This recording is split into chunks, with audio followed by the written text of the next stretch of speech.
Shalom, bienvenidos a la transmisión de nuestro estudio bíblico, conociendo las raíces de nuestra fe, parte 2. Y le enviamos, antes de que empecemos nuestro estudio, le enviamos unos saludos a la iglesia de Acapulco, de Irapuato, del Guarda, y a todos nuestros hermanos que nos estén conectando con nosotros para poder escuchar y ver el estudio de la palabra de Dios. En este estudio, en esta tarde, mis hermanos, vamos a seguir con el estudio que tenemos sobre conociendo las raíces de nuestra fe. ¿Amén? Amén. Ok, perfecto. Entonces, solamente haciendo un recordatorio de la semana pasada, o más bien de hace 15 días, porque hace 8 días estuvimos en el puerto de Acapulco. Hace 15 días sacamos en global dónde empezó la división de la misma doctrina judía, ¿sí? Y recordamos que en el primer libro de los Reyes, capítulo 11, 12 y 13, encontramos la historia de Jeroboam, de Roboam, en fin, etcétera, etcétera, y nos damos cuenta cómo ahí empezó todo, cómo Jeroboam hizo una nueva religión dentro del pueblo de Dios, con las 10 tribus a las cuales se le dejaron a él, las 10 tribus, y que solamente se mantuvo la casa de Judá. La casa de Judá se mantuvo con su tradición, con su doctrina, con la enseñanza que Dios le había transmitido a través de Moisés, y ellos quedaron, la tribu de Judá y la tribu de Leví, como parte de hoy lo que nosotros conocemos como el judaísmo o los judíos de este tiempo. Y que la tribu de las 10 tribus de Israel, que fueron las que con Jeroboam, empezaron a hacer una religión nueva, partes nuevas, partes diferentes. Y ahí nos damos cuenta cómo la palabra de Dios se empezó a dividir en dos casas diferentes, que al final de cuentas, la casa de Israel desapareció porque las 10 tribus de Israel fueron llevadas cautivas por los medo-persas, Babilonia, y después los medo-persas, regresado a su tierra natal las 10 tribus de Israel. Bueno, al no haber ya 10 tribus de este lado, porque fueron esparcidas por toda la tierra, se empezaron a perder la tradición y la esencia. Hemos visto cómo aún los mismos judíos o la misma tribu de Judá, conjuntamente con los de Leví, cuando fueron llevados cautivos por Babilonia, a Babilonia, nos dimos cuenta cómo la tercera generación de esos hombres que nacieron allá en Babilonia empezaron a perder toda la esencia aún hasta del habla. Los nietos ya no hablaban hebreo, ya no estudiaban el hebreo, ya no había hebreo, y ahí fue donde hemos estudiado y hemos visto que fue los hombres, los rabinos que estaban sobre todo en Alejandría, los que establecieron hacer la Septuaginta, la que se llama la Biblia como la Septuaginta, que fue una traducción de 70 sabios judíos del hebreo al griego. ¿Para qué? ¿Para qué lo hicieron? Fue una estrategia de parte de los rabinos para que toda la herencia judía o todo el pueblo judío que estaban haciendo en la diáspora, ellos a través del griego pudieran estudiar la palabra de Dios, ¿sí? Porque recuerden que ya a la tercera generación ya no hablaban hebreo, y ya no podían escuchar la enseñanza del hebreo, tenían que hacerlo a través del griego, y por eso hicieron la traducción del hebreo al griego, y esa Biblia se le llamó la Septuaginta. Pero en esas traducciones ya lo vimos que hubo algunos pequeños detalles y algunas pequeñas errores de traducción que hasta hoy seguimos peleando, seguimos luchando con ese tipo de traducciones, ya que, por decir algo, como lo vimos en Isaías, que dice que el Mesías o un niño va a nacer de una mujer virgen, así es como lo tenemos nosotros ahora, una mujer virgen. Ay, perdón. ¿Qué estoy escribiendo? virgen, ¿con G o con N? Con J. ¿Con J? No. Una mujer virgen o una virgen iba a nacer el Mashiach.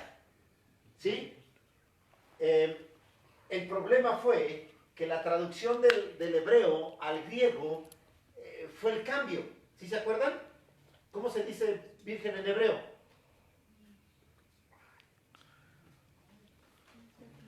Ya ven, ¿no se acuerdan? ¿Sí? La palabra virgen en hebreo se dice alma.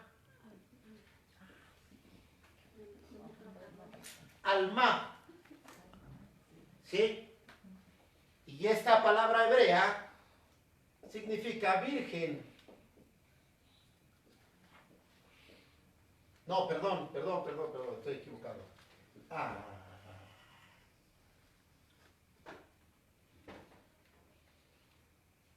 ¿Sí? La palabra alma, no se dice virgen en hebreo. La palabra alma, que está escrita en Isaías, significa pura.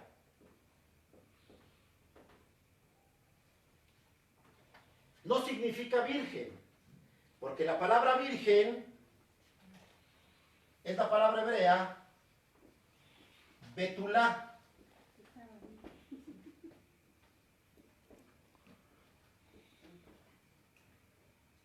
¿Sí? En el hebreo está escrito la palabra alma, que el Mashiach va a nacer de una mujer alma, una mujer pura. Y esto no significa que sea virgen, o no conlleva que sea virgen, porque una mujer casada puede ser una mujer pura, una mujer alma. Por eso es que cuando Miriam, la madre de Mashiach, de Yeshua, no de Mashiach, sino de Yeshua, cuando ella va con su prima Elisheba, la esposa de Zacarías, el sacerdote, aquella mujer le dice, bienaventurada eres tú entre todas las mujeres. No lo dijo porque simplemente fuera bienaventurada entre todas las mujeres, sino que en Israel es conocido hasta el día de hoy que el Mashiach va a nacer a través de una mujer alma, una mujer pura, una mujer que sea en el estado en el que se encuentre, sea una virgen, sea una mujer casada, o sea una mujer viuda, pero si está manifestada como una mujer pura, que está guardando los mandamientos, que vive rectamente, que vive bajo autoridad, es una mujer pura, que está catalogada como una persona que puede ser escogida para poder ser la madre o la que tome el Señor para que nazca el Mashiach. ¿Sí? Entonces por eso la palabra alma significa pura. Y la palabra betulá significa virgen en el hebreo. Cuando en Isaías hicieron la traducción al griego, a la Septuaginta. Pero cuando se dieron cuenta que ya el griego no era importante, retornaron otra vez el griego al hebreo. Y cuando hicieron la traducción del griego al hebreo, entonces ya no pusieron la palabra alma, pusieron la palabra betulá. Y tradujeron la palabra alma de la palabra griega, la tradujeron como virgen. Porque en el griego la palabra sí puede significar, la palabra griega puede significar una mujer pura y una mujer virgen. Y entonces lo que tradujeron fue la palabra virgen. Y es ahí a donde, bueno, ustedes conocen la doctrina del nacimiento virginal. Tenemos la connotación de que Miriam era virgen, ¿sí? Era virgen porque no conocía varón. Era una desposada de José, de Joseph, ¿sí? Y esta mujer era virgen, pero no era virgen simplemente porque no conocía a un hombre, sino que era una mujer alma, una mujer pura, una mujer que guardaba los mandamientos, una mujer que se mantenía recta delante de Dios, ¿ok? Esos fueron algunos algunos de los detalles, y como esos, ha habido muchos a través de la palabra de Dios, hasta hoy en nuestras traducciones. Solamente tenemos que tener un poquito de cuidado, de cuidado para poder entender las traducciones que tenemos y podamos darnos cuenta como si tuvieran una pequeña manifestación de que quieren hacer al Señor Yeshua separarlo de sus raíces, separarlo de su cultura, de su esencia, mis hermanos. Pero es algo sutil, ¿eh? No crean que es algo muy fuerte, muy duro. Adelante, hay lugares, mis hermanos, pásenle, pásenle. No crean que es algo así grotesco, como que la palabra de Dios no sirve. No es eso. Simplemente han sido pequeñas palabras que han sido cambiadas para que podamos tener el entendimiento correcto de la palabra de Dios, pero sin darnos cuenta nos han querido vender algo, nos han querido separar de nuestra raíz. Y entonces, después de que fue traducido al griego, nos pudimos dar cuenta que las 10 tribus del reino de Israel, las que fueron separadas con Jeroboam, fueron llevadas a todo el mundo, y ellas sí se perdieron totalmente. Esas 10 tribus sí estuvieron totalmente perdidas. No hay un solo vestigio de que ellas hayan regresado, pero de las de Judá sí hay profecía que dice que a los 70 años del cautiverio de Babilonia iban a regresar a Judá. Y entonces después de los 70 años regresaron a Judá los judíos, ¿sí? Y pues pudieron volver a habitar Jerusalén y la tierra de Judá. Pero todas las tribus, de las 10 tribus, como la de Rubén, la de Gad, la de Neftalí, ninguna de ellas regresaron. Por eso es lo que hemos visto, que hasta el día de hoy ya no se sabe, aún los mismos judíos de la familia de Judá, ellos tampoco están seguros hoy en día que sean de la tribu de Judá, pero ahora se dicen todos judíos. ¿Sí? Puede ser que venga de la tribu no sé, de Gad, pero ellos ya no saben que son de la tribu de Gad. Pero llegan y cuando se unen al pueblo se convierten en judíos. Y todos hoy son llamados judíos. ¿Sí? Entonces, viendo eso, nosotros necesitamos aprender cómo allá se hicieron las doctrinas, las enseñanzas se separaron, porque Jeroboam empezó a enseñar una doctrina diferente, poniéndoles un mandamiento donde empezaron a festejar la fiesta de los tabernáculos en el 8º mes, no en el 7º mes como Dios lo había mandado, sino en el 8º mes. Empezaron a hacer una doctrina diferente. Mis hermanos, caminamos nosotros con todo eso y nos damos cuenta que hasta el día de hoy tenemos doctrinas diferentes. Hoy podemos mirar que la iglesia cristiana, los que nos conocemos como cristianos, no nos parecemos en nada a lo que es el tronco, a lo que es la raíz, ¿sí? Al pueblo judío. Antes, en aquellos entonces, si usted escuchaba la palabra secta, ¿cómo cree usted que se llamaba o pensaban los de la antigüedad o en el tiempo de Jesús? ¿Qué significaba secta? Lo veían como algo satánico, ¿no? ¿Algo satánico? Yo pienso que no era como algo normal ¿Algo normal para ellos? la iglesia. ¿Dices en este tiempo? No, en ese tiempo, Es como algo satánico. ese es el punto. Si nosotros hablamos y decimos la palabra secta, simplemente al decir secta, nosotros decimos, es una iglesia que está separada del cristianismo. Y cuando está separada del cristianismo quiere decir que hace sus adoraciones a ídolos, o puede estar dirigida a Satanás, a los demonios, en fin, etcétera, etcétera, la brujería, etcétera, etcétera. ¿Sí? Para nosotros la connotación de la palabra secta es eso hoy en día. Pero en el tiempo de Jesús y en el tiempo de la palabra de Dios, de la Biblia, de aquellos tiempos, no, mi hermanos. La palabra secta no connotaba algo que estaba separado del tronco común. ¿Sí? Para ellos, para el pensamiento hebreo o para el pensamiento bíblico, la palabra secta era una rama del mismo tronco, que no estaba separada, solamente tenía una visión diferente, pero guardando todo el tronco y toda la rama, toda la esencia. Por eso es que vemos en la palabra de Dios a tres sectas muy grandes, que son los fariseos, ¿sí? Los saduceos, ¿sí? Los maestros de la ley. ¿Los qué? ¿Cómo? ¿Cuál dijiste? No, eso no tiene nada que ver aquí. ¿Sí? Hay otro nombre que se le da a la de los maestros de la ley.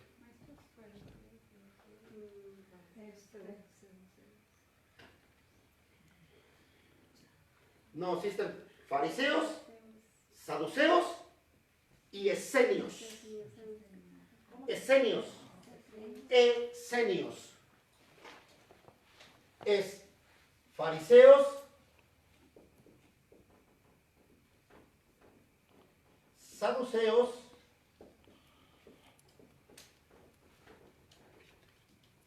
esenios.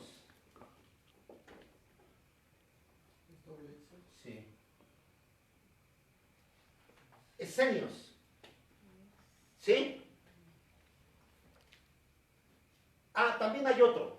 Sí, pero esos lo veremos. No lo ponemos aquí porque no fue. Sí fue importante, pero más bien fue importante no en la cuestión religiosa, sino fue importante en la cuestión política. ¿Sí? Que son lo que era Pedro. No, se me olvidó el nombre en este momento. Pedro era Simón, los celotes.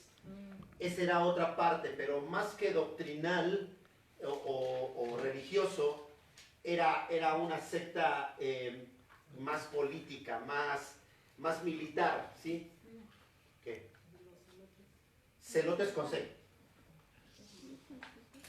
Celotes con Z. Creo que sí, con Z. Celotes, ¿sí? Pero les digo, ese no le ponemos tanta importancia. Pero fariseos, saduceos y esenios eran las doctrinas, se puede decir, las doctrinas básicas del tiempo de Jesús. Los que gobernaban doctrinalmente el tiempo de Jesús. Podríamos hablar de cada uno de ellos para poder saber de dónde viene cada uno de ellos. Solamente vamos a hablar de uno de ellos porque son importantes, ¿sí? Para que entendamos quiénes son. Los esenios. Los esenios son los que estaban en las cuevas del Qumran, ¿sí? Eran los que estaban en el exilio o estaban en el desierto y eran los que estaban en las que se conoce como las cuevas del Qumran. A ellos se les atribuye, no sé si ustedes han visto, en varias películas sale un templo que se llama el Templo de la Roca, que está labrada sobre la piedra, sobre la roca, sobre la montaña. Si no la conocen, véanla porque se les atribuye a ellos, a los esenios, que fueron los que construyeron eso. Estos hombres tenían varios pensamientos doctrinales, pero había unos que eran los más fuertes, se puede decir. Número uno, eran fatalistas, de alguna manera. Fatalistas en el aspecto de que el Mesías viene. Y prepárate y conságrate porque el Mesías viene. Y puede venir hoy o puede venir el día de mañana. Entonces eso era como un pensamiento fatalista. ¿Sí? De que pues no hagas nada, dedícate a lo que tienes que hacer el día de hoy porque puede ser que el día de mañana venga Mashiach. Y entonces establece el reino y ya, se acabó todo. Se acabó el fin del mundo, ¿no? Hoy también hay de ese tipo de doctrinas en el reino de Dios. Que encuentras que le dicen los pastores, pues ya no te prepares, ya no estudies, porque ya viene Mashiach. Así lo dicen. Y la gente deja de estudiar, los jóvenes dejan de estudiar y según se preparan para esperar al tiempo Mashiach. No hay ningún problema en eso. El problema es que cuando Mashiach se tarda y se tarda en venir, los jóvenes se sienten después frustrados cuando cuando son mayores, dicen, yo hubiera estudiado, yo hubiera hecho esto, yo hubiera hecho aquello, pero por escuchar a mis líderes que dijeron que venía Mashiach y no vino, y ahora estoy casado y estoy trabajando tal vez en un lugar donde no me gusta, en fin, etcétera, etcétera, pues dice, pues ya para qué, ¿no? Pero esa es una de sus partes de su esencia. Otra esencia, otra de las doctrinas importantes de los esenios, cuidaban mucho el cuerpo, la limpieza. Eran muy exagerados para la limpieza personal. O sea, no solamente era cuestiones de limpieza con agua, sino era cuestiones exageradamente de limpieza corporal. Esto se traslucía o se llevaba a cabo en cualquier aspecto de su vida. Puede ser en la cuestión de sus pensamientos, puede ser en la cuestión de la palabra, puede ser en la cuestión de sus emociones, sus actitudes. O sea, no solamente se dedicaban a la limpieza de su cuerpo, aunque estaban totalmente enfocados en estarse limpiando, lavando, porque lo más valioso para ellos eran sus pozos de agua, porque con ellos se limpiaban, hacían hasta a veces 7 tevilás, 7 baños purificadores de agua diarios. O sea, había de repente exageración en ello, ¿sí? Y obviamente eso los llevaba a guardar la palabra de Dios, a exagerar en la palabra de Dios, con tal de cumplir los mandamientos de la palabra de Dios, ¿sí? Y otro de los puntos, en ese mismo, que también era importante de los esenios, otro de los puntos era que ellos entregaban todo para el reino de Dios. ¿Sí? ¿Sí entienden eso? Sí, sus posesiones. O sea, todas sus posesiones, todo lo que llegaban a obtener, o todo lo que tuvieron como esencia, como herencia, todo lo natural, todo lo material, todo lo entregaban a sus líderes, lo ponían a sus pies para que fuera dado para los pobres o para suplir necesidades, para ellos dedicarse a la purificación, a la limpieza y a la entrega a Dios. ¿Sí me va a entender? Yo les pregunto, ¿nuestro Mashiach, Yeshua, hizo alguna de estas doctrinas? ¿Enseñó algunas de estas doctrinas? ¿Sí o no? Sí, ¿Cuál? pues la de dar todo para nosotros. Nos entregó todo hasta su vida. Recuerden, no, pero no hay. Recuerden esto. Sí está bien eso, lo que acaba de decir. Pero recuerden el pasaje donde la palabra del Señor nos enseña que venía el Señor Mashiach con sus discípulos, con todos platicando de la palabra de Dios, y en un cruce de una aldea se encontraron con un sepelio, con un corte fúnebre. Curioso, vean la diferencia. Allá en Israel, en la cuestión de la palabra de Dios, celebran la vida por encima de la muerte. Allá en Israel, el corte fúnebre se detuvo. Y pasó Mashiach y pasaron sus discípulos. ¿Por qué? Porque el Mashiach, o un maestro de la ley, con todo su grupo de los discípulos, era como si fuera una boda. Estaban haciendo la vida, y los que llevaban al muerto, al cementerio, se detenían para honrar la vida, porque ellos estaban proclamando la vida, estaban estableciendo la vida, la palabra de Dios. Entonces se paraban ellos y cruzaban, y después de que cruzaban todos los discípulos, entonces ahora seguía el corte fúnebre. Aquí en México no. Aquí se celebra más a la muerte que a la vida.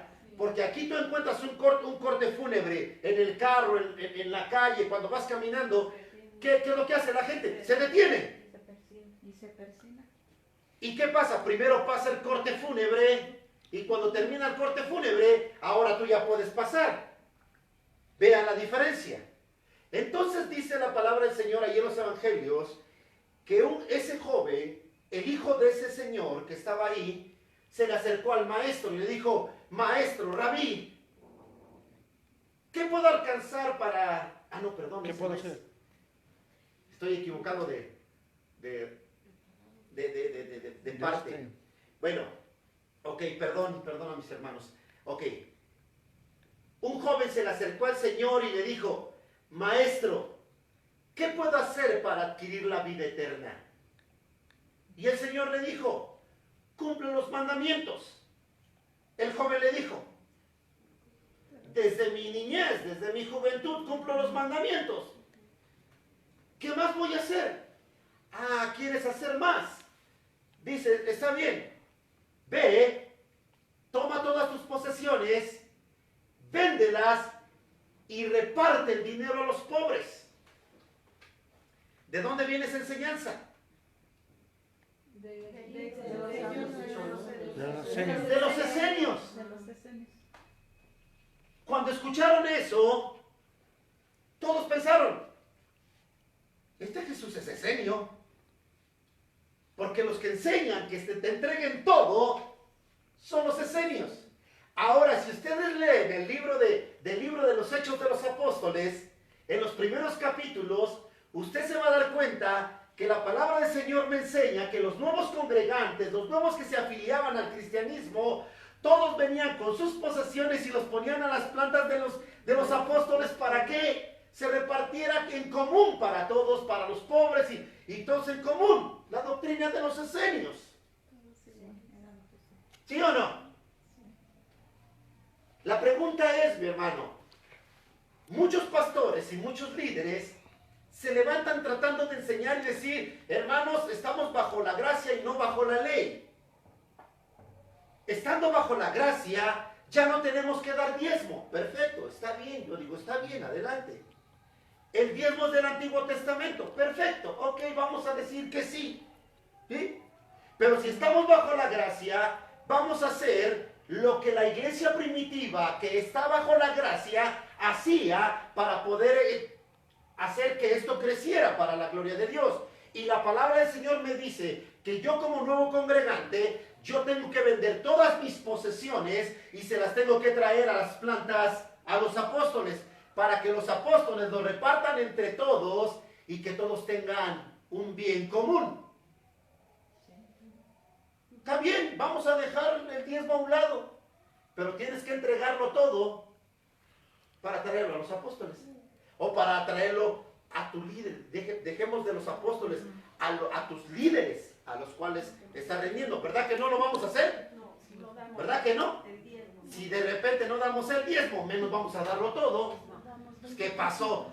He estado trabajando tanto, pero también habla del diezmo en el Nuevo Testamento, ¿no? Donde dice que diezmaban el eneldo,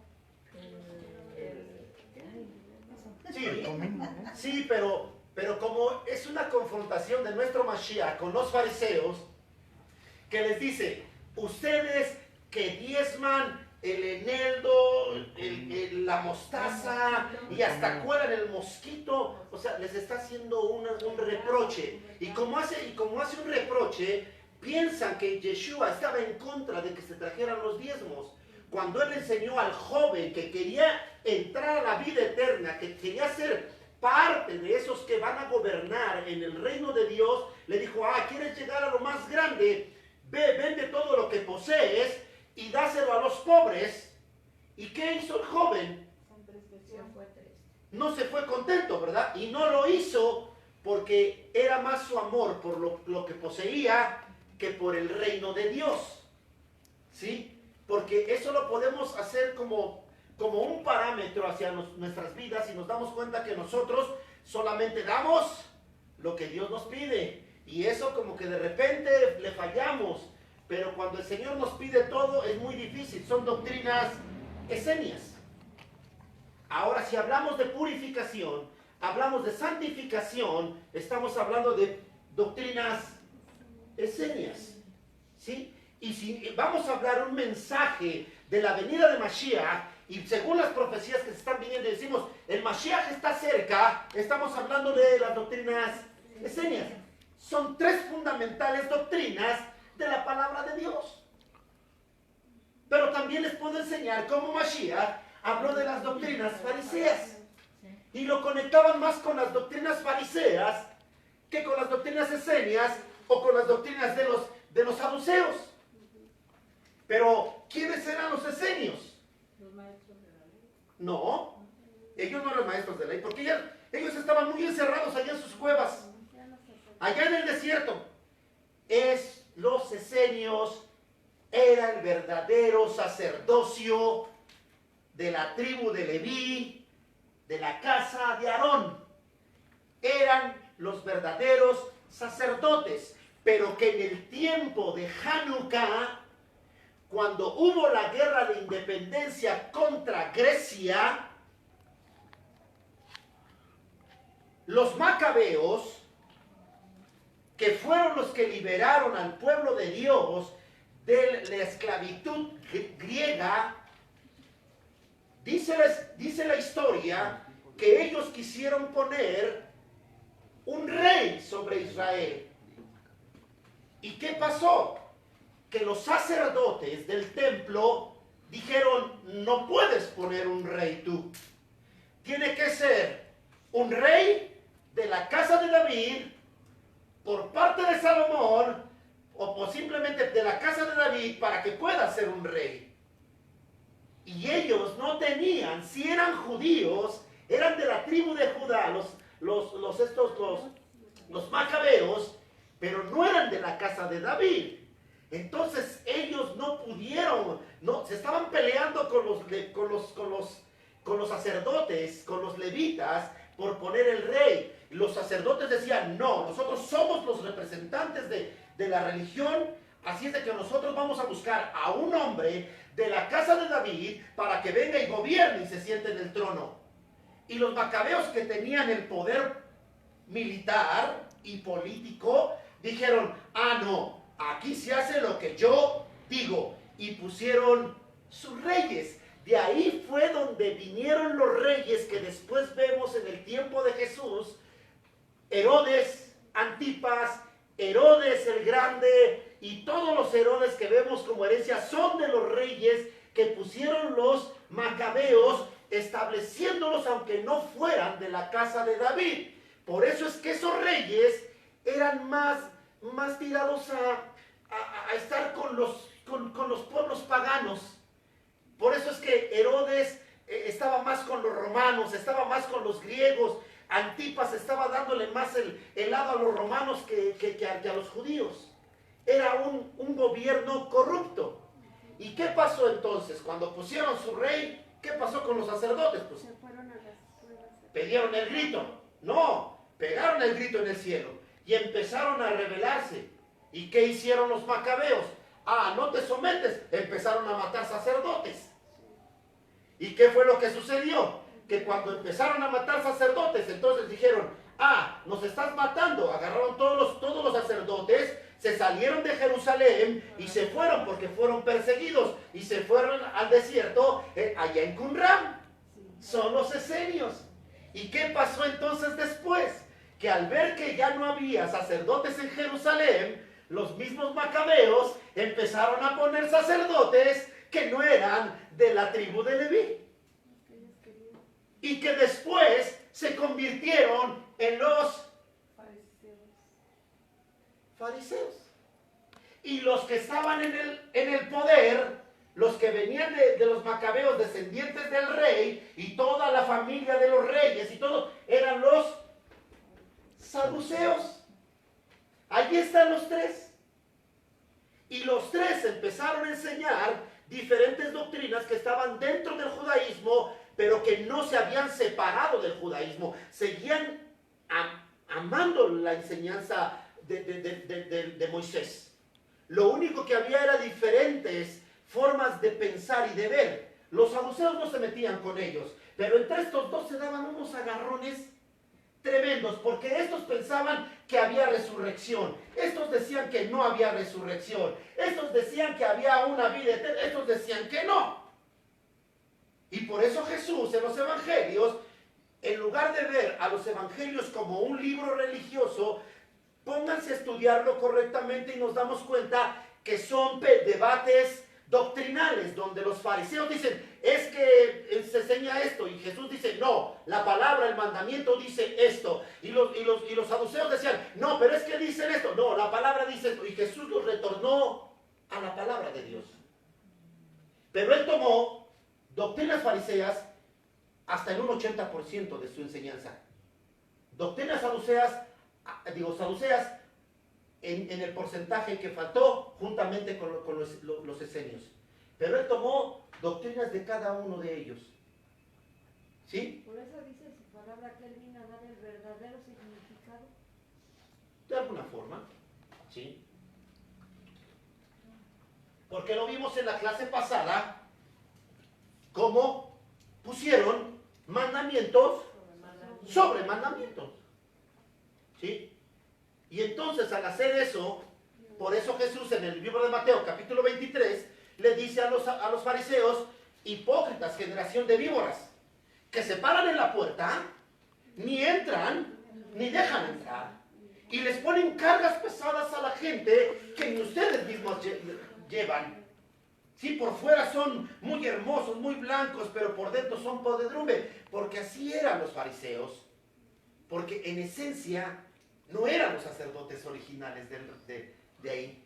Los verdaderos levitas eran los esenios, los que estaban en el desierto. Por eso decía sepulcros Sepulcros blanqueados.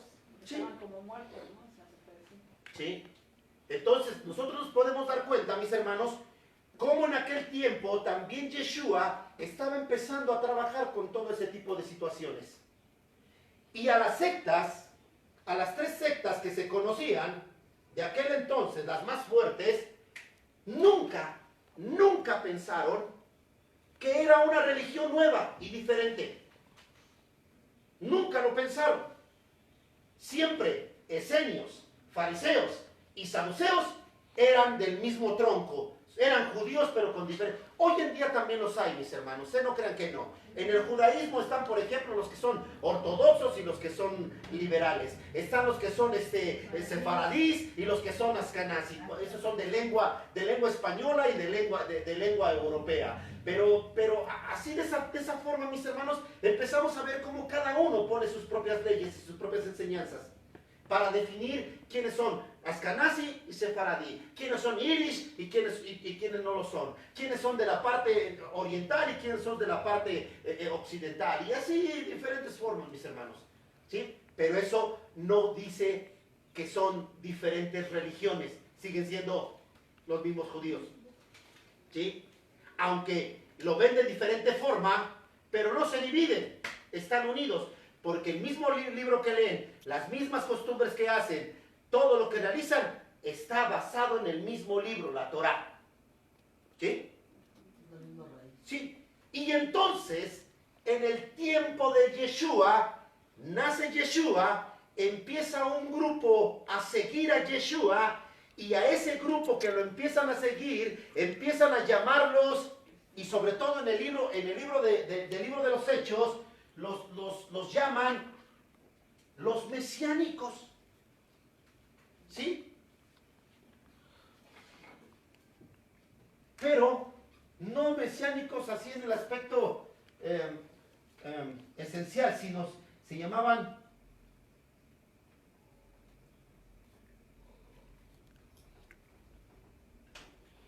los Notzrim. Los Notzrim, porque hablaban del Mashiach. La única diferencia entre esenios, saduceos y fariseos, porque hacían exactamente lo mismo. La iglesia primitiva cumplía lo mismo, vivía lo mismo, hacía lo mismo que los esenios, que los saduceos, que los fariseos, es que ellos proclamaban que ya había venido el Mashiach, punto.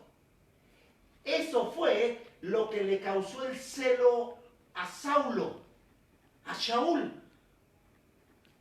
a Pablo. Sí, pero no entiendo lo otro. No, o sea, lo que usted dijo primero, que ellos 3, o sea, esos 3 grupos, hacían lo mismo. Anunciaban que ya había venido. No, el único que anunciaba, el único grupo religioso que se levantó y que anunciaba que el Mashiach ya había venido, eran los nazarenos, los Notzrim, o lo que se conoce como ahora que nosotros decimos, los cristianos. Vamos, ¿sí? A nosotros todavía estaban esperando. Sí, los esenios, los saduceos y los fariseos seguían esperando. no aceptaron. Ahora, cuando dicen, es que los judíos no aceptaron a Jesús, no es cierto. No es cierto. ¿Por qué? Porque todos los Nozrim, todos los que eran llamados cristianos o que fueron llamados en Macedonia, bueno, ahorita les digo dónde, que fueron llamados cristianos, todos eran judíos. Todos. No había un solo gentil. No, porque Pablo era para los gentiles. No había ni un solo gentil. Toda la iglesia primitiva, todos los que siguieron a Mashiach, los 3,000 que se convirtieron en Shavuot, en Pentecostés, con el mensaje de Caifás, de Pedro, todos eran judíos, desde la punta de su cabello hasta la punta de sus pies. Entonces esa proclamación de que los judíos no aceptaron a Yeshua como el Mashiach, no es cierto. Porque la iglesia primitiva, la que fundó Yeshua después de que él partió, después de que murió, o los seguidores, no la iglesia, los seguidores de Mashiach, todos eran judíos. ¿Sí, mis hermanos? Hasta que Pablo después empezó a predicar en diferentes partes de Grecia y de algunas otras partes del mundo, empezaron a entrar los griegos. Pero mientras no, todos eran judíos. Y otra, en Israel, en Jerusalén, solamente había 2,5 millones de judíos habitando en Jerusalén, en Israel.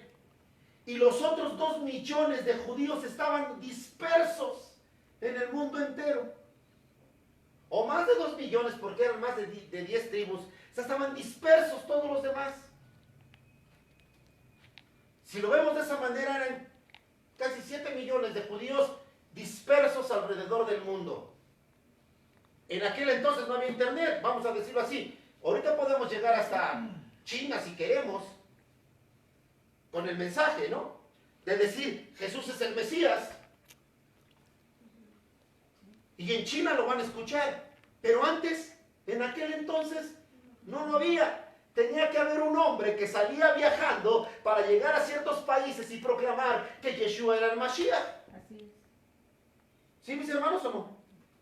Y entonces, ese instrumento fue, este es Pablo, el más conocido en los evangelios o en las cartas, porque conociendo la historia de los demás, nos damos cuenta cómo Tomás, el incrédulo, fue uno de los que evangelizó África. Y hay muchos, yo conozco uno que dice él, siendo de África, dice, yo me siento alegre de saber que Tomás fue el que llegó a las costas de estos países y yo soy descendiente de bendición de los cristianos que Tomás trajo para esos países africanos. Y él nos contó parte de la historia, ¿sí? Entonces, mis hermanos, nos podemos dar cuenta, ¿sí?, que no es cuestión de una cuestión simplemente étnica, sino son de muchas situaciones que suceden alrededor, las cuales van cambiando las situaciones y aún todavía la perspectiva y la visión de la palabra de Dios. ¿La India es de ahí? ¿Eh? ¿La India es de ahí? ¿De ¿La India? África? No, ese es otro continente. Ah, Sí. porque te acuerdas que el hermano que... No, también en la India, perdón. El hermano Sam, no sé, Sam algo así. Ajá. Fue a ese que conocimos, él fue el que conoció la historia. Eso. Entonces, mis hermanos, nosotros debemos entender cómo aún hasta lo que está escrito en la palabra de Dios, a nosotros nos trata de dar, enseñar que Jesús no fue judío, que hay ese pensamiento, ¿sí?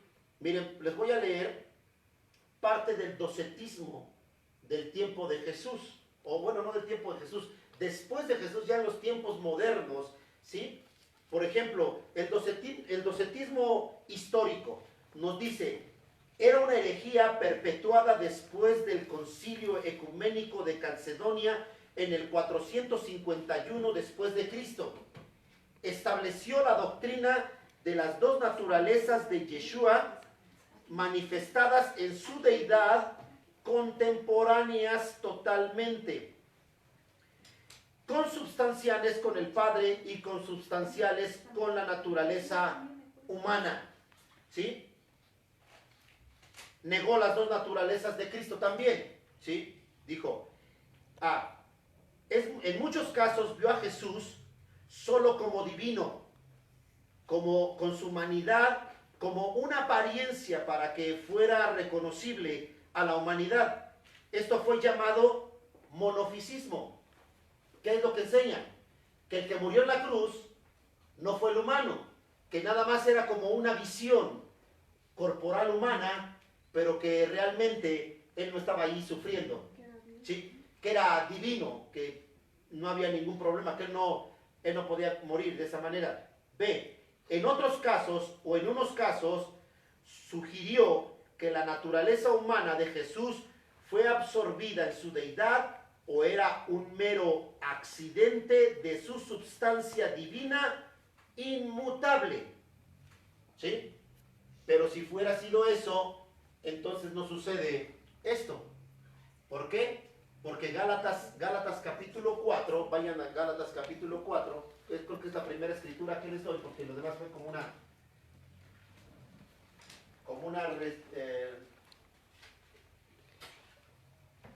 reseña. Gálatas 4:4 nos enseña que Jesús nació de la carne. ¿Sí? ¿Quién lo tiene? Amén.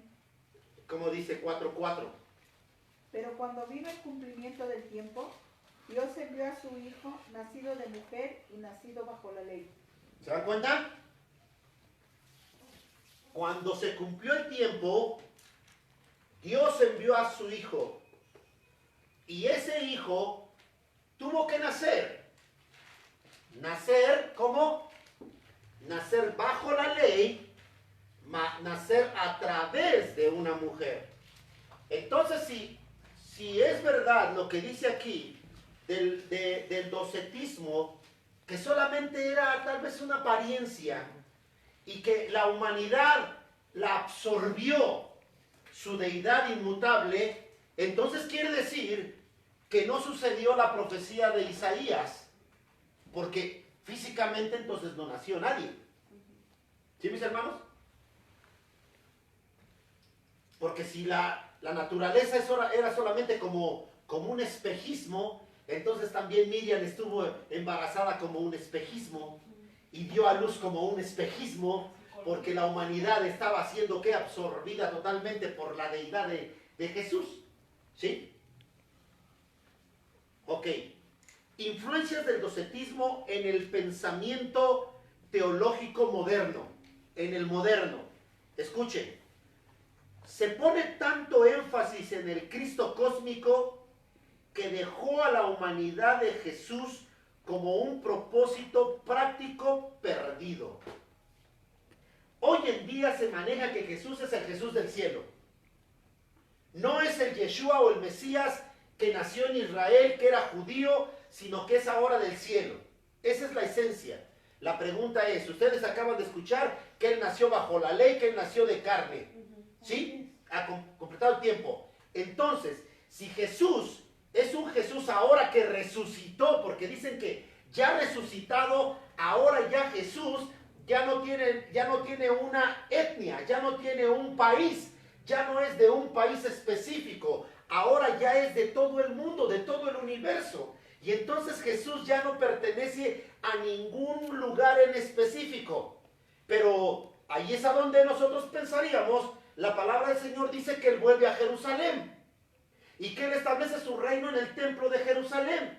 Y que Él va a reinar desde Jerusalén. Y que ahí va a celebrar la fiesta de los tabernáculos en Jerusalén. Y todas las fiestas las va a celebrar ahí. Y entonces uno pregunta, ¿Cómo le va a hacer?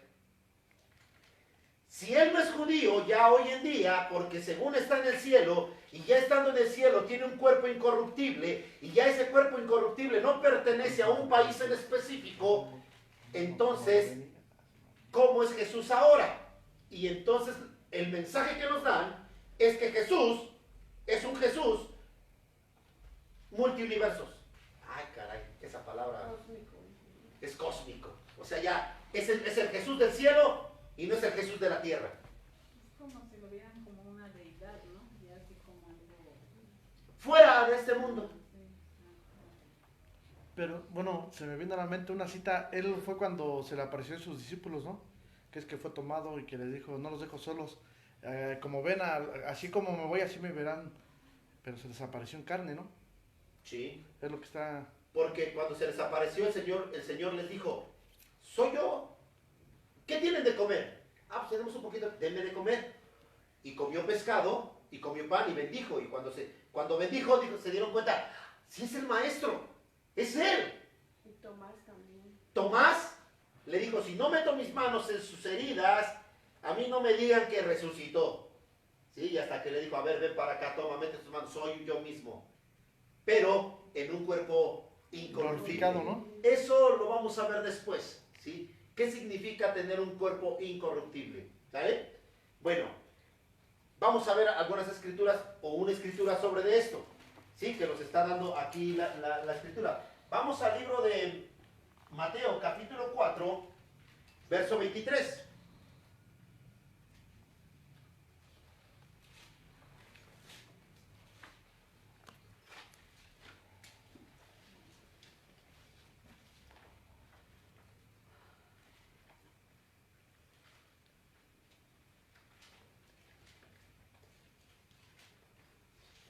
Versículo 22, escuchen lo que dice, leo. Y ellos dejando al instante la barca y a su padre, le siguieron. ¿A quién siguieron? A Jesús. ¿Quiénes? Jacobo, hijo de Zebedeo, y Juan su hermano, que lo dice en la palabra de arriba, hijo de Zebedeo su padre. ¿Sí? Y versículo 23, y recorrió Jesús toda Galilea, enseñando en la sinagoga de ellos y predicando el evangelio del reino y sanando toda enfermedad y toda dolencia en el pueblo. Y se difundió su fama por toda Siria y le trajeron todos los que tenían dolencias, los afligidos por diversas enfermedades y tormentos, los endemoniados, lunáticos, paralíticos, y los sanó. Y le siguió mucha gente de Galilea, de Decápolis, de Jerusalén, de Judea y de otros lados del Jordán. Ustedes aquí acaban de escuchar algo muy, muy importante, pero casi no le ponemos atención. ¿Dónde dice que estaba haciendo el Señor su ministerio? ¿Dónde, mis hermanos? En Galilea. Pregunta, ¿Galilea la consideraban en aquellos entonces judía o gentil? Gentil. Como él empieza su ministerio en Galilea de los gentiles, los judíos dicen, Jesús no es judío. ¿Por qué no aceptaban todos los demás judíos que Jesús era el Mashiach? Porque ellos decían que Mashiach era gentil.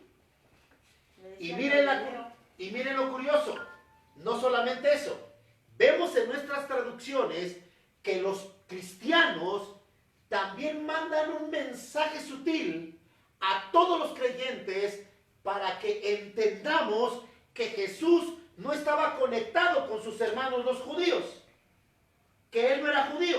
Chéquenlo. Verso 23, vuelvan a leer. Recorrió Jesús toda Galilea, enseñando en las sinagogas de ellos y predicando el evangelio del reino y sanando toda enfermedad y toda dolencia en el pueblo. A ver, ¿dónde está? Está en las sinagogas de ellos. Ah, miren lo que dice.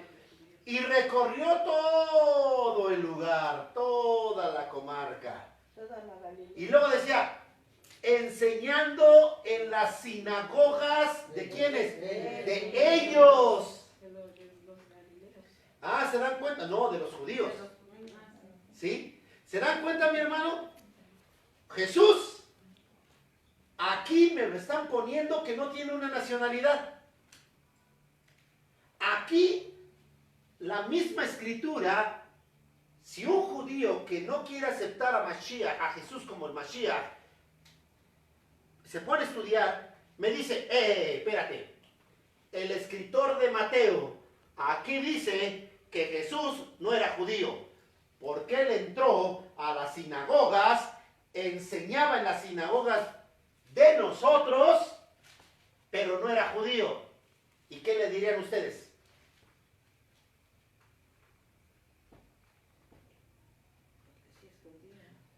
Que sí es judío. ¿Por qué?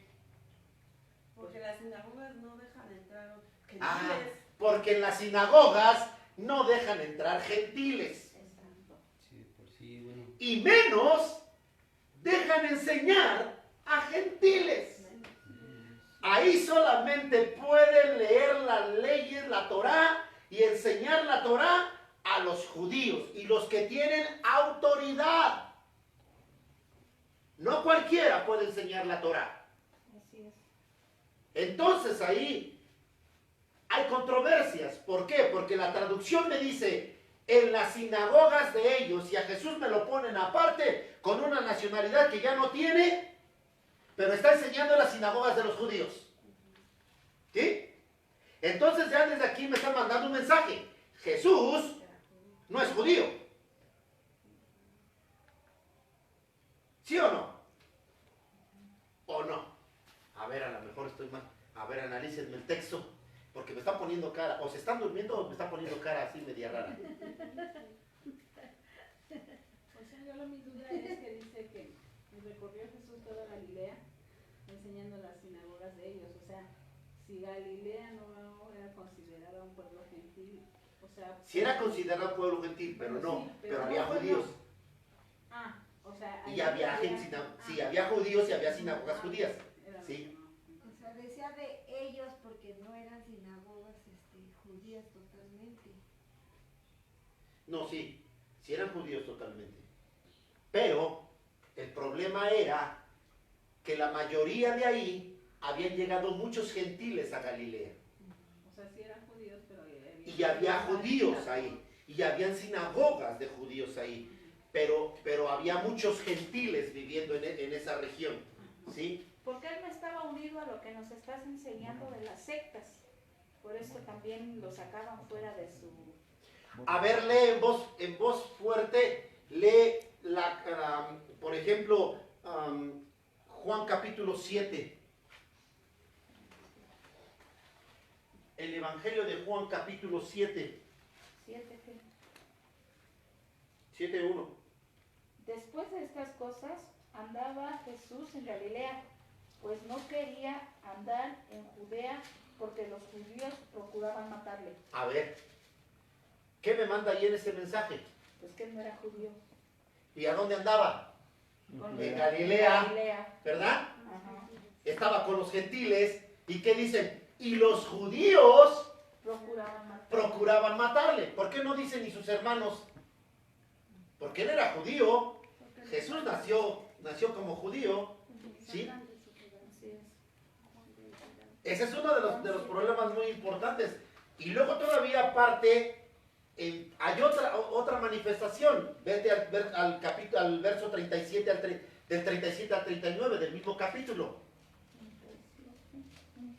En el último y gran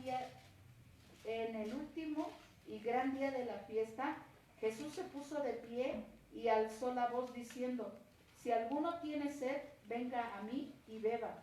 El que cree en mí, como dice la Escritura, de su interior correrán ríos de agua viva. ¿Sí, mis hermanos? ¿Y qué estaba haciendo Jesús? Pues predicando en la sinagoga, ¿Pero en dónde estaba? en Judea, ¿En qué estaba? en la fiesta de tabernáculos. ¿En la fiesta de qué? Tabernáculos. Tabernáculos. Y dice que estaba en el templo de Jerusalén. Hermanos, si hay un pueblo que es celoso para que ningún pagano ni ningún gentil se acerque o entre al templo de Jerusalén, y menos en sus fiestas, es el pueblo judío. Así es. ¿Por qué? Porque hasta en las puertas y en las entradas decían, prohibido el paso a gentiles. Si tú pasas por tu propio riesgo, porque si se daban cuenta que era un gentil, lo podían matar. Tenían libertad los judíos de matarlo y dejarlo ahí.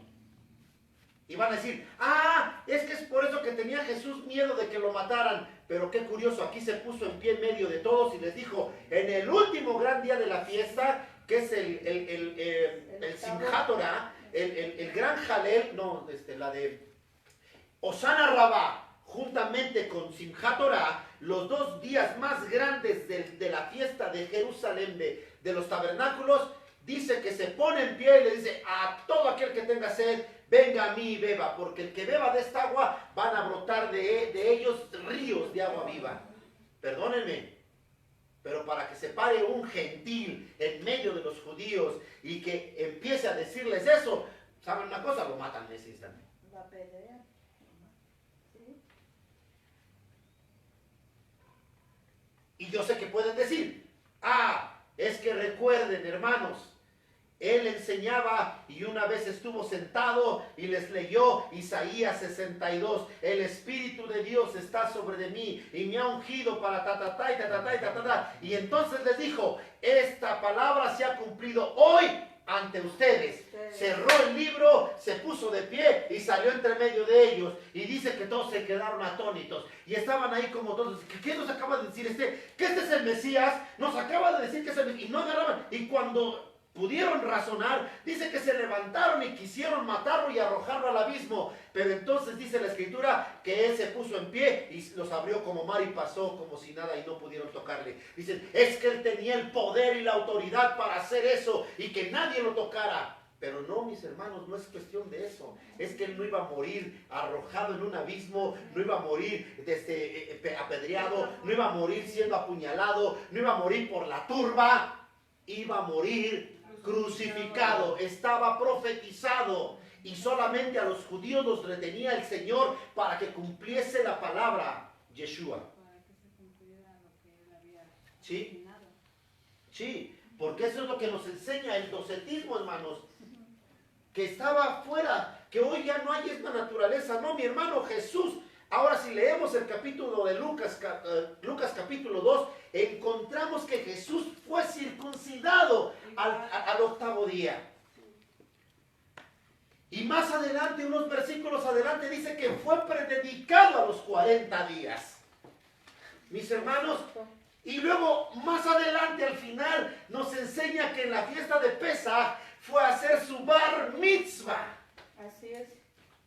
Mis hermanos, Jesús es judío, era judío y resucitado es nuestro Mashiach judío. Porque un no judío no se puede sentar en el trono de David. Mis hermanos, el anticristo tiene que ser judío. Así es. Va a nacer en Siria. O puede ya estar. Yo creo que ya está. Está en Siria. Es de la casa de David. ¿Sí? Es judío. Sirio. Es homosexual. Características buenas. Es el que va a traer la paz. Y siendo de la casa de David, cuando él haga paz en el Medio Oriente, entre Jerusalén, entre Israel y los países que están alrededor, todos lo van a proclamar. Y entonces él va a reclamar el trono de David, de la descendencia de David. Y todos los judíos lo van a sentar como el Mashiach. El anticristo. Porque ningún hombre, sea de la casa que sea judío, lo que ustedes quieran, si no es de la casa de David, no se puede sentar en el trono de David, en el trono del reino de Israel. Porque eso fue lo que Dios le prometió. Esa es la profecía. La promesa aparte también. Sí, así es. Entonces cuando Mashiach aparezca, él se va a sentar en el trono de David, porque él sí va a cumplir toda el linaje, toda la profecía, toda la palabra de que es israelita, que es de la tribu de Judá, de la casa de David, por la casa de Salomón, y entonces se va a sentar como el Mashiach, el único. ¿Sí? Entonces, mi hermano, yo pregunto, si Mashiach está en el cielo y ya no tiene una nacionalidad, ¿cómo creen que se va a sentar en un trono donde la promesa de Dios es que tiene que ser un judío de la casa de Judá por la casa de Salomón? No hay lógica. Pero, bueno, pero ¿por qué? Bueno, sí, puedo entender que el Señor va a permitir que se siente primero Satanás ahí para poder, No Satanás, el anticristo. bueno, el anticristo. Pero es de la casa. Recuerda, ¿qué sucedió con los esenios? Ahí todavía no estaba el Mashiach, pero tenían que establecer a un rey. ¿Y a quién estaban buscando? A un hombre de la casa de David, porque esa es la promesa que Dios le dio a través de Jacob a Judá. Y de ti no será quitado el cetro, el reino de Israel. Y todo el que se siente en el trono de David para reinar, tiene que ser de la casa de David. Y el anticristo es de la casa de David. ¿Sí me estoy dando a entender o no? Sí. El anticristo. Por eso es que se va a sentar en el trono de David. ¿Sí? Pero el Mashiach, Yeshua, no solamente es de la casa de David. Cumple la profecía del Mashiach porque es a través de la casa de Salomón. Linaje de Salomón. Linaje de Salomón. ¿Sí, mis hermanos? Entonces nosotros nos podemos dar cuenta que en este docetismo, que es moderno y que hoy se habla tanto, hoy podemos darnos cuenta de cómo hacen esa separación entre el Antiguo Testamento y el Nuevo Testamento, entre quitar a Yeshua de su nacionalidad, de su esencia, de su herencia judía como un judío, lo tratan de quitar, lo tratan de sacar del lugar de origen, por lo cual tratan de ver que ahora él es algo universal y que no importa de qué cultura es. Pero yo les puedo decir una cosa, no va a venir a México, hermanos, el Mashiach. O sea, él no va a venir aquí a establecer su reino a México. Ni se va a sentar en el trono en Estados Unidos. Ni va a establecer su trono en Europa. O en cualquier país de Europa o de América del Norte, América del Sur. No, mi hermano. El trono en el que él se va a sentar como un judío será en Israel, en el trono de David, para cumplir las profecías que están establecidas para él, y de que su reino será un reino que tiene un reino sempiterno, un reino eterno. ¿Sí? Amén, mis hermanos. Y entonces quiero que estudiemos esto. Vamos a ver allí en el capítulo 13 de Romanos. Vean ustedes otra de las cosas importantes que de alguna forma son enseñadas.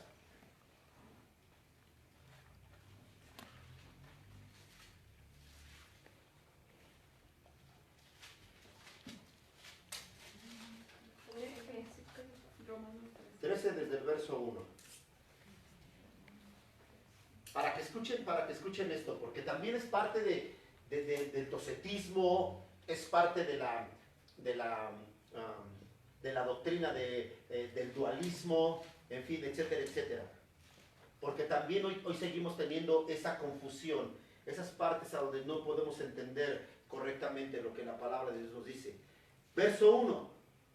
Sométase toda persona a las autoridades superiores, porque no hay autoridad sino de parte de Dios, y las que hay por Dios han sido establecidas.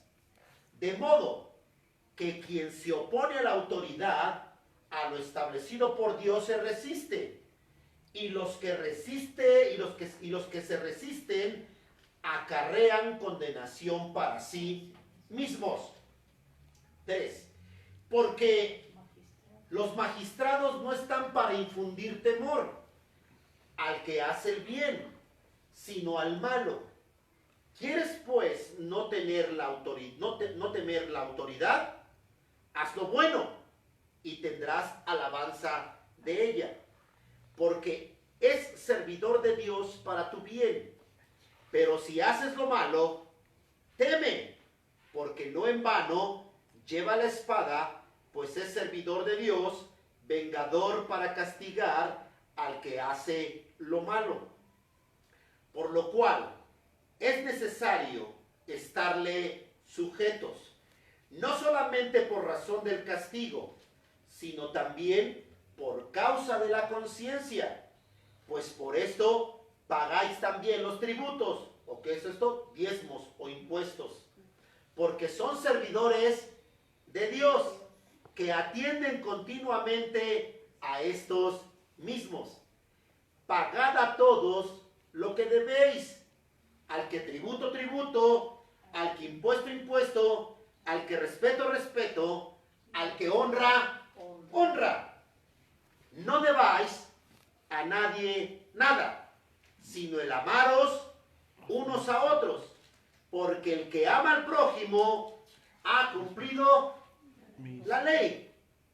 Porque no adulterarás, no matarás, no hurtarás, no dirás falso testimonio, no codiciarás, y cualquier otro mandamiento en esta sentencia se resume: amarás a tu prójimo como a ti mismo. El amor no hace mal al prójimo, así que el cumplimiento de la ley es el amor. ¿Amén, mis hermanos? Ok. ¿Qué les estoy tratando de decir con esto? Bueno, que hay un debate muy grande en la palabra de Dios. ¿Por qué? Porque se dice, la ley es la ley y la ley ya pasó. Ahora estamos en la gracia. Ok, está bien. Porque le llamamos gracia, porque por gracia sois salvos. ¿Sí? Pero aquí nos da un mensaje Rav Shaul, el apóstol Pablo, de algo muy importante. ¿Sí? Diciéndoles a cada uno de nosotros que el que ama al prójimo, ¿sí?, ha cumplido la ley. ¿Sí o no? ¿Sí? ¿Cuál es entonces el fundamento de la ley que dice Pablo? El amor. El amor. Así es. Pregunta, ¿qué enseñó nuestro Mashiach? El amor. ¿Nuestro Mashiach nos vino a enseñar el amor? Sí. Cuando escucharon la enseñanza, algunos fariseos y algunos saduceos le preguntaron al maestro: ey, espérate tantito.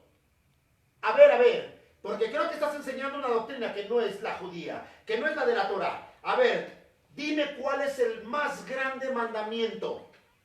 ¿Y qué le contestó Yeshua?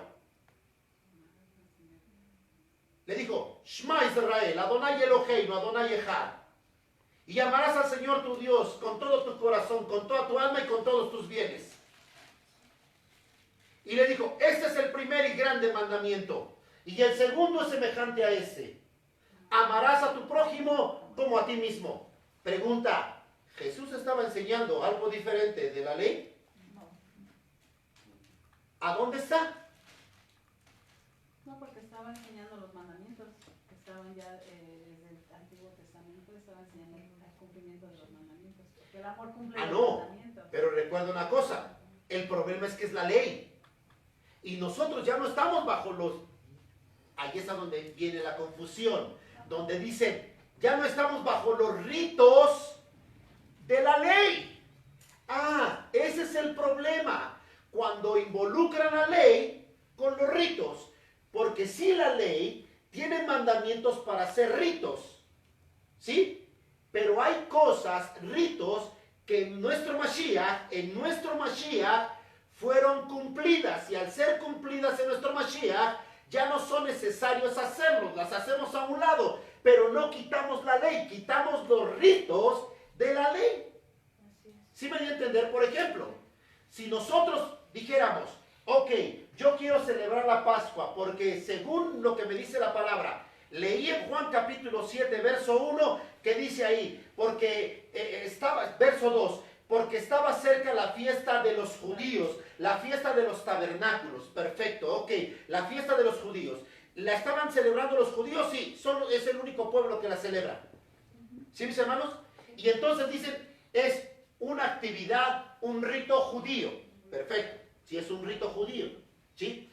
Entonces, vamos a la ley. Y en el capítulo 23 del libro de Levítico encontramos, léelo por favor, Jaime. En el capítulo 23 del libro de Levítico, verso 1 y 2, encontramos, y el verso 3 también, encontramos la esencia de lo que son las fiestas de Yahweh, las fiestas de Dios. Levítico 23. ¿Sí? Levítico 23, ¿Qué verso? verso 1, 2 y 3. Sí. Habló Jehová a Moisés diciendo, habla a los hijos de Israel y diles, las fiestas solemnes de Jehová, los cuales proclamaréis como santas convocaciones, serán estas. 6 días se trabajará, mas el 7º día será de reposo, santa convocación, ningún trabajo haréis, día de reposo, es el de Yahweh en donde quiera que habitéis. ¿Ok? Donde quiera que habitéis. Y ahí habla del Shabbat, del día de reposo. Seguimos unos versículos adelante y nos habla de la fiesta de Pesach, la fiesta de Pascua. Seguimos adelante y nos habla de la fiesta de Shavuot, la fiesta de la semana, la fiesta de Pentecostés. Seguimos adelante y nos habla de la fiesta de los tabernáculos. Pero el versículo 2 que dice, repítelo. Sí. Habla a los hijos de Israel y diles, las fiestas solemnes de Yahweh, las cuales proclamaréis como santa convocaciones, serán estas. ¿De quién son las fiestas? De Yahweh. Yahweh. Ahí dice, las fiestas solemnes de Yahweh. ¿Cómo dice Juan 7.1, 7.2, 7.1 y 2? Angelina. Después de estas cosas andaba Jesús en Galilea, pues no quería andar en Judea porque los judíos procuraban matarle. Sí. Estaba cerca la fiesta de los judíos, la de los tabernáculos. A ver, más fuerte el verso 2. Estaba cerca la fiesta de los judíos, la de los tabernáculos. ¿Escucharon cómo dice ahí en Juan capítulo 7, verso 2? Dice, la fiesta de los judíos, la fiesta de los tabernáculos. Ya no son las fiestas de Dios. Ahora son las fiestas de los judíos. Mire, mi hermano, hagamos una cosa. Si usted es una persona que cumple un mandamiento de Dios y lo lleva a cabo porque está queriendo agradar a Dios, entonces al rato ya no va a ser el mandamiento de Dios. Ahora va a ser lo que usted hace y lo que a usted le pertenece, porque usted lo hace. Aquí los judíos, Dios les dio un mandamiento, celebraréis fiesta el mes séptimo al día 15. Del 15 al 23 me celebraréis fiesta. Y como los judíos empezaron a celebrarla desde que recibieron la ley en el monte Sinaí, empezaron a celebrarla. Era una costumbre de un pueblo que se llamó judío. Entonces todos los pueblos alrededor dijeron, es una tradición de los judíos, son mandamientos de los judíos. Pero mi hermano, cuando venimos a la verdad, cuando venimos a Cristo, cuando venimos al reino de Dios, tenemos que darnos cuenta de algo. No son las fiestas de los judíos. No son de los judíos. Porque son las fiestas que Dios le ordenó a Moisés que el pueblo celebrara. Y son las fiestas de Dios. ¿Sí? Y al ser las fiestas de Dios, cualquier país, cualquier hombre o mujer de cualquier nacionalidad que quiera celebrarlas, puede celebrarlas, porque no le pertenecen a un pueblo exclusivamente. Así es. Son de Dios. Y al ser de Dios, y si tú amas a Dios, y quieres obedecer a Dios, y quieres adorar a Dios y hacer lo que a Dios le agrada, pues yo celebro esta fiesta si quiero, porque tampoco voy a condenar, ni vamos a condenar a nadie que no lo quiera hacer, mis hermanos. Porque estamos en libertad de hacerlo o no de hacerlo. Pero si yo quiero obedecer a Dios y yo sé que esa obediencia me va a dar santidad y me va a hacer tener un encuentro mejor con Dios, pues yo obedezco lo que Dios le dejó a Moisés, que son mandamientos para mi vida y que dice que son de Él, le pertenecen a Él, no le pertenecen a un pueblo específico. Porque si le pertenecieran a un pueblo específico, hermanos, entonces estaríamos en un grave problema. Porque la salvación, ¿de dónde viene? De los De judíos. los judíos. Entonces no tendríamos parte en la salvación. Así es. Pero ¿por qué queremos tomar la salvación que es de los judíos? ¿Por qué nos queremos atribuir las bendiciones que son de los judíos? ¿Por qué nos queremos atribuir las unciones y las profecías y las sanaciones y los milagros y los prodigios que le pertenecen a los judíos? ¿Por qué nos queremos apropiar si son de los judíos? Porque acuérdense, Mashiach vino a hacer prodigios, milagros, maravillas en los judíos, no en los gentiles.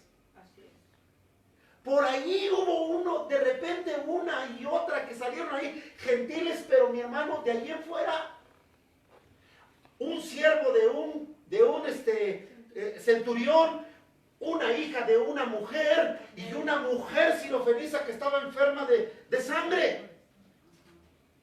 ¿Sí, mi hermano?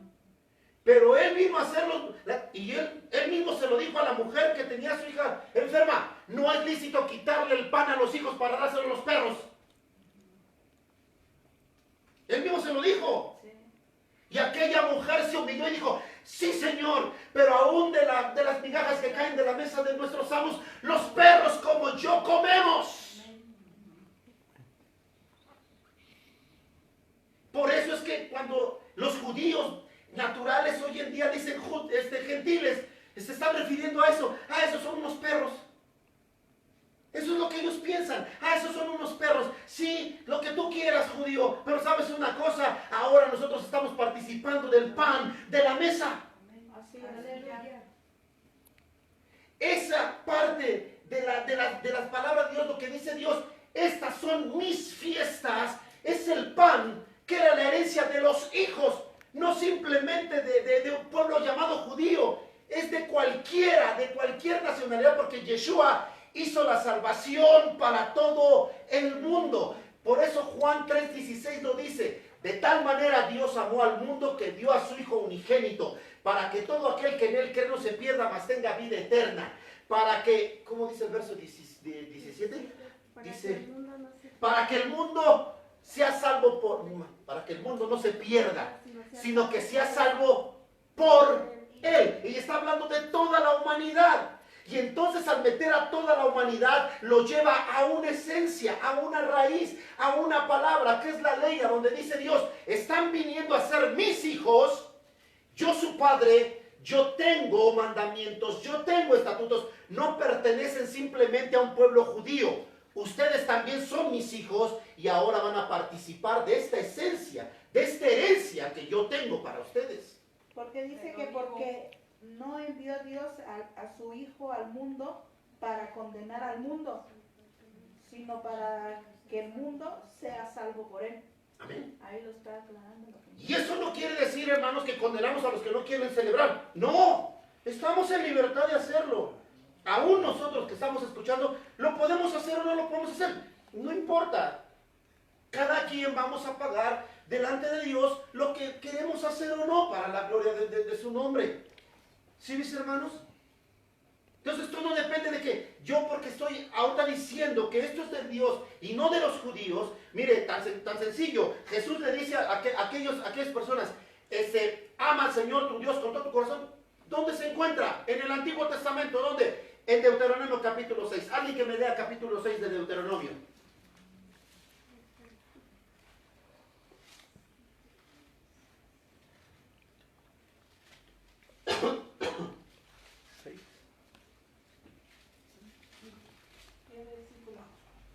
Desde el verso 1, fuerte. Estos pues son los mandamientos, estatutos y decretos que Yahweh vuestro Escuchen. Dios mandó Sí. que os enseñase para que los pongáis por obra en la tierra, a la cual pasáis vosotros para tomarla. Yahweh tu Dios, guardando todos sus estatutos y sus mandamientos, que yo te mando, tú, tu hijo y el hijo de tu hijo, todos los días de tu vida, para que tus días sean prolongados. Oye pues, oh Israel, y cuida de ponerlos por obra, para que te vaya bien en la tierra que fluye leche y miel, y os multipliquéis, como lo ha dicho Yahweh, el Dios de tus padres. Oye Israel, Yahweh nuestro Dios, Yahweh uno es, y amarás al Señor tu Dios con todo tu corazón y de toda tu alma y con todos tus bienes. Y estas palabras que yo te mando hoy estarán sobre tu corazón, y las repetirás a tus hijos, y hablarás de ellas estando en tu casa y andando en el camino, y al acostarte y cuando te levantes. Y las atarás como una señal en tu mano, y estarán como frontales en tus ojos. Hasta ahí termina ese verso. Y las escribirás en los postes de tu casa y en tus puertas. Pero ¿cómo dice el Señor ahí? Verso 4 dice, Oye Israel, el Señor nuestro Dios, el Señor es uno. Y anteriormente dice, y amarás al Señor tu Dios. Después el verso 5, ¿cómo dice? ¿El 5? dice, llamarás a Yahweh tu Dios. ¿Escuchan?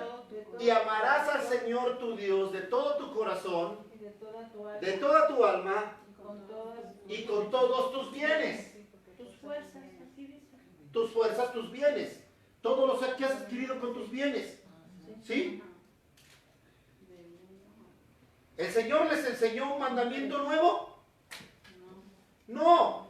Ahora la pregunta es, ¿cuál es el fundamento de este más grande mandamiento? El amor. El amor, porque dice, amarás al Señor tu Dios con todo tu corazón, con toda tu alma y por encima de todo, con todos tus bienes. Pero dice, amarás, Y ama a tu prójimo. ama.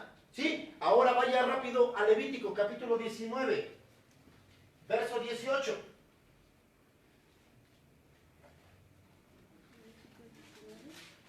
Levítico 19, verso 18. ¿Cómo dice? No te vengarás ni guardarás rencor. Fuerte, más fuerte, hijo, porque luego no se oye. No te vengarás ni guardarás rencor a los hijos de tu pueblo, sino amarás a tu prójimo como a ti mismo. Yo, Yahweh, mis estatutos guardarás. No harás ayuntar tu ganado con animales de otra especie. Tu campo no sembrarás con semilla de semillas. Ok, hasta ahí, hijo. Con mezcla de semillas. Sí. ¿Pero qué dice? No te vengarás. No te vengarás, ni guardarás rencor a los hijos de tu pueblo, sino amarás a tu prójimo como a ti mismo. O sea, Y es un decreto, pero dice yo, Yahweh. así es. Y lo firma Yahweh, Dios, el Dios Todopoderoso. Y yo pregunto, Mashiach, ¿qué les enseñó de nuevo? Y luego, pero fíjese lo curioso, mi hermano. Por ahí de repente escuchamos que dice, es que, ¿cuántos mandamientos tenemos en la ley? ¿Cuántos mandamientos son? A ver, dígame. ¿Cuántos mandamientos hay en la ley? En la Torá. Son 613 mandamientos.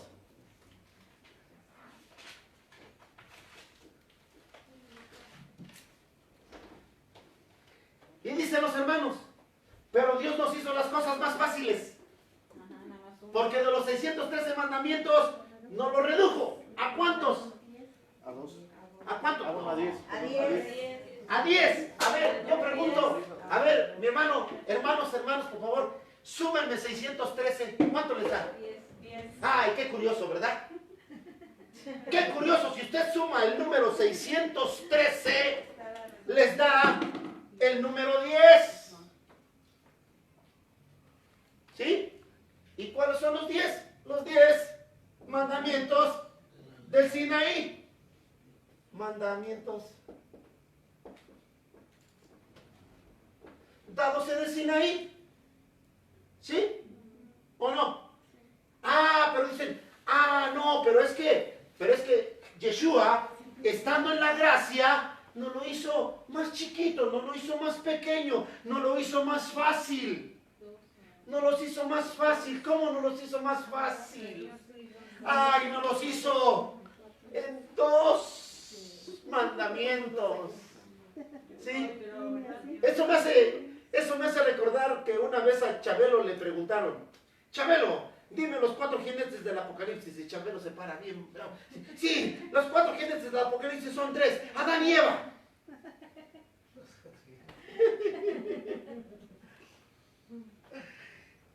Ok. Ahora la pregunta es, de esos 2 que nos dio el Señor, Yeshua, ¿a qué mandamiento se refiere? Al amor. Ah, ok, entonces estamos aquí hablando de Amor al prójimo. amor. No, primero amor a Dios y amor al prójimo. ¿Sí? Amor. Ahora yo pregunto, según lo que leímos en Romanos capítulo 13, ¿qué nos enseña? Amor. Sí, pero ¿qué amor? ¿Cómo? ¿Cómo manifiestas ese amor? Pues dice que no vas a adulterar, no vas a ocultar, Sí. no vas a, o sea, ese es el amor al prójimo, o sea, porque dice amarás a tu prójimo como a ti mismo, pues a nadie de nosotros nos gusta Sí. que nos hagan esas cosas. Perfecto, sí. También dice someterse a las autoridades. Sí. Sí.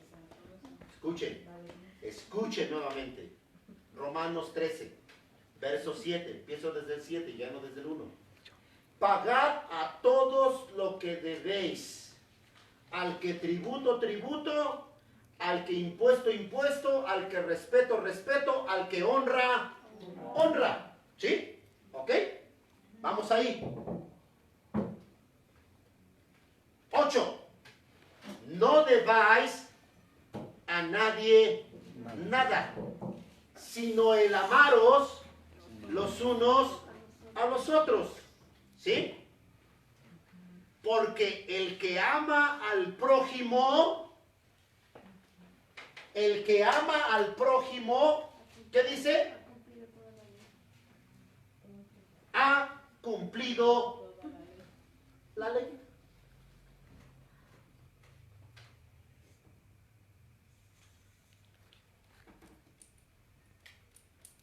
O sea, los 10 mandamientos. Todo. Pregunta. Si los 5 mandamientos que dicen no mentirás, no adulterarás, no codiciarás, no levantarás falso testimonio, no robarás, esos mandamientos están dirigidos para el prójimo, ¿cómo puedo yo hacer esto y al cumplir estos 5, cumplo los otros 5 que están allá? Reconocer que Él es mi Señor, mi Dios, que no tengo idolatría, que guardo el día de reposo, que no digo falso testimonio, o sea, el nombre de Dios no lo produzco en vano, y honro a mi padre y a mi madre. ¿Cómo? Es curioso, ¿no? Porque dice que el amor al prójimo, y si lo viéramos en los 613 mandamientos, ¿sí? Son 365 mandamientos que se le conocen como positivos, ¿sí? Y 248 que se le conocen como negativos. Digo, perdón, al revés. Negativos y positivos. Negativos, ¿cómo? Que siempre dices no.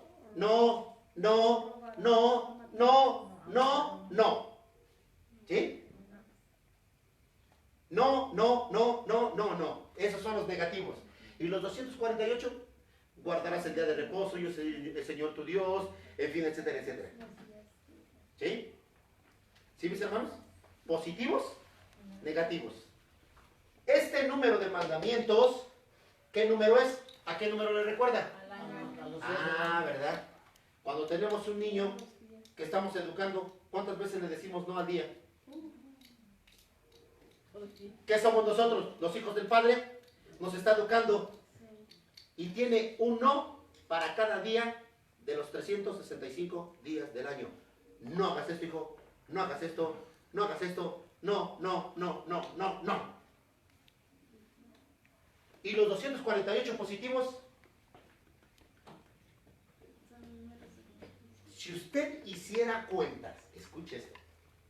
Si usted hiciera cuenta de los días del año judío, el año judío, no el año gregoriano, de 365, hiciera usted la cuenta completa y a ese año usted le restara los días que son sagrados para Dios y todos los días de Shabbat, usted encontraría que se puede presentar ante público 248 días. Donde usted va a hacer todo lo bueno para el prójimo. Se quitan los días de Shabbat. Los días de Shabbat y todos los días sagrados del Señor. Y usted va a encontrar que son 248 los cuales se ordenan que usted y yo hagamos lo bueno en el amor al prójimo. En los mandamientos positivos. Si usted lo suma, les da 613. Esto nos da a entender que los días que Dios nos permite salir a la calle y convivir con toda la gente, son los días en los cuales nosotros, aquí en los días sagrados y consagrados a Dios, en esa consagración que tenemos con Dios, lo llevamos a la gente que lo necesita. ¿Sí? ¿Ok? ¿Está entendiendo? Perfecto. ¿Tienes una pregunta? ¿Ya me lo hiciste? No, eso del mandamiento, o sea, del que se reduce, dice que si cumples esos mandamientos ya cumpliste toda la ley, pero ya lo explicó. Ahora, en hebreo se dice, Bealtá verajá camoja. Eso se los podría explicar más ampliamente de cómo, amando al prójimo o haciendo las cosas para el prójimo, cumplimos toda la ley. ¿Cómo es que llegamos a celebrar Shabbat? ¿Cómo es que celebramos a reconocer que Él es el único Dios? ¿Cómo no hacemos idolatría sobre nuestras vidas? O sea, cómo todo eso se vuelve secuencial y fácil de hacer cuando nosotros amamos a nuestro prójimo. Eso se los enseñaré en otro momento. Déjenme terminar de leer. Verso 9.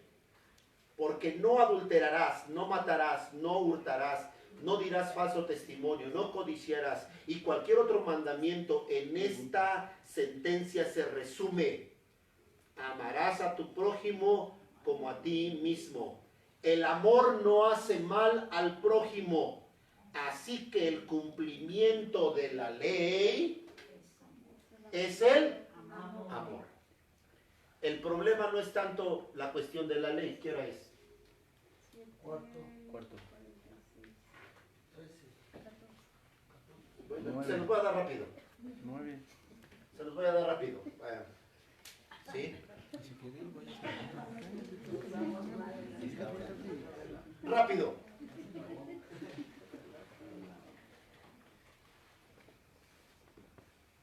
¿Por qué les digo que se los voy a dar rápido? Porque para que se lleven esto completo.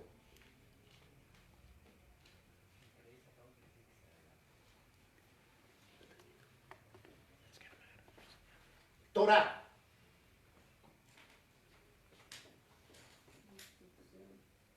La Torah, por desgracia, es traducido como ley.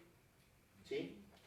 Ese es el problema de la Torah, que se traduce como ley. Y cuando la gente dice ley, no, ritos paganos. O sea, eso ya no es para nosotros.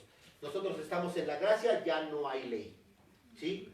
El problema es que la Torah no se traduce como ley. Su traducción literal es instrucción.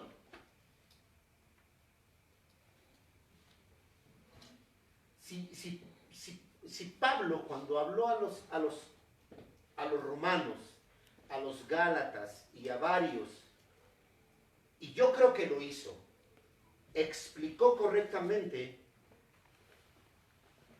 a un pueblo que era judío, entendían lo que les estaba diciendo. Pero con tanta tradición que hoy tenemos, por eso es que está confundido el concepto. Pero cuando él hablaba de Torá, hablaba de instrucción, de la instrucción que se nos fue dado en el monte Sinaí. ¿Sí? ¿Cuántos días duró Moisés en el monte Sinaí para recibir la instrucción? 40 días. ¿Cuántos días duró Moisés en el monte Sinaí nuevamente para encontrar perdón por el becerro de oro? Ya no se acuerdan, ya no saben ese. 40. ¿Cuántos días duró Moisés en el monte para recibir la Torá, ya que no fuera destruida, que llegó hasta el día de Yom Kippur? ¿Cuántos? 40. En total, Moisés pasó 120 días, como 120 años duró su vida delante de la presencia de Dios. 40 para recibir las primeras tablas de la ley, los 10 mandamientos. 40 para suplicar perdón para el pueblo de Dios por el becerro de oro. Y 40 para recibir las nuevas tablas de la ley. ¿Sí?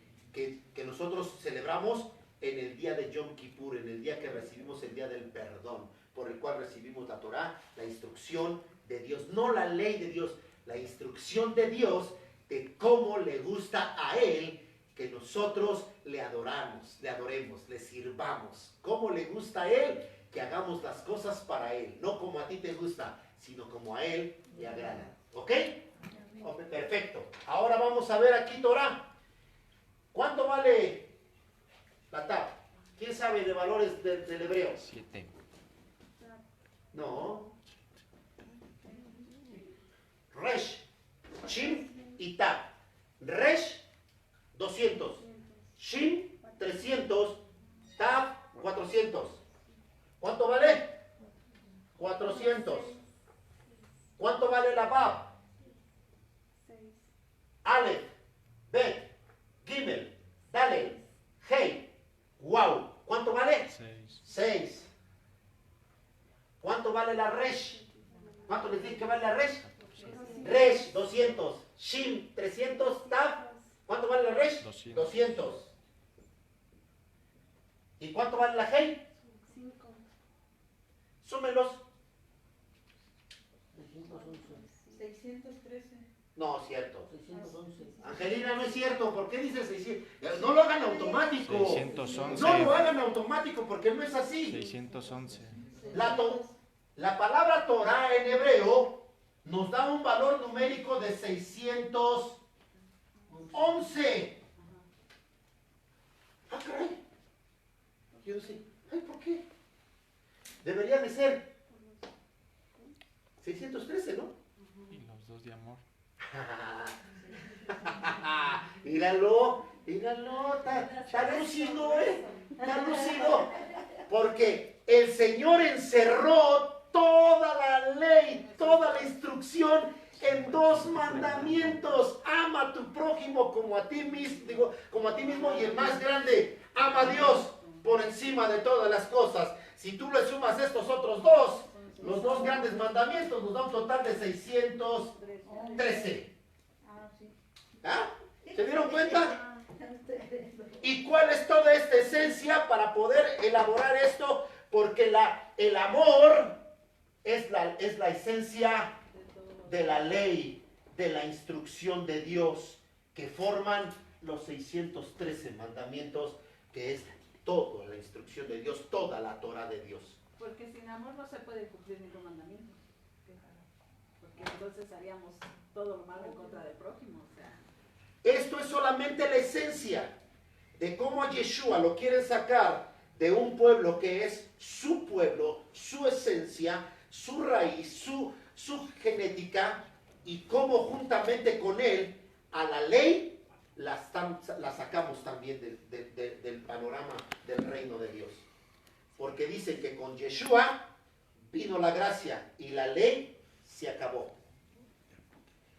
Hay pensamientos más graves que dicen que Yeshua es más grande que Jehová, y que tomó a Jehová, lo agarró de los cuernos y lo aventó al lago de fuego, y se mantuvo Yeshua como el Dios de la gracia y de la misericordia. Porque Yahweh, Jehová, era el Dios cruel, asesino, que estaba ya en la ley, que solamente estaba esperando que falláramos, que pecáramos para mandar su ira contra nosotros. Esos pensamientos están en el reino de Dios, hermanos. Pero nada más que más sutiles. Yo lo hice muy dramático. Sí lo hice dramático, ¿no? Es que es dramático, en serio. Pero hermanos, esa es la raíz del pensamiento del docetismo, de los agnósticos, que Jesús de Nazaret vino y tomó la ley y la destruyó y hizo una nueva religión y la gracia. Y tomó a Jehová, el Dios del Antiguo Testamento, y lo aventó al infierno, y juntamente con él toda su ira y todo su rencor contra la humanidad, porque ese Dios nada más esperaba que pecaras para derramar su ira sobre de ustedes. Pero es como un pretexto, ¿no? Sí, hija. Sí, porque, por ejemplo, o sea, si dice que Dios es el malo y que tiene ira, pues ya no hay temor, o sea, porque ya todo es bajo la gracia, entonces pues nos podemos andar desatados, o sea, sin ningún problema. ¿No? Es un pretexto. Claro. Pero es un pretexto que ha venido de siglos enseñándose y que ahora se toma como pretexto, porque lo creen como si fuera una verdad. ¿Ok? Segunda clase termina hoy. Shalom. Dios les bendiga. Ok, bueno, y nada más recordamos a todas las personas que muchísimas gracias porque se han tomado un poco de su tiempo para conectarse y ver los estudios. De igual forma, les queremos anunciar que cualquier duda que tengan o cualquier pregunta, nuestro pastor la va a estar respondiendo. Y pues shalom a todos y bendiciones. Que no le vaya a tocar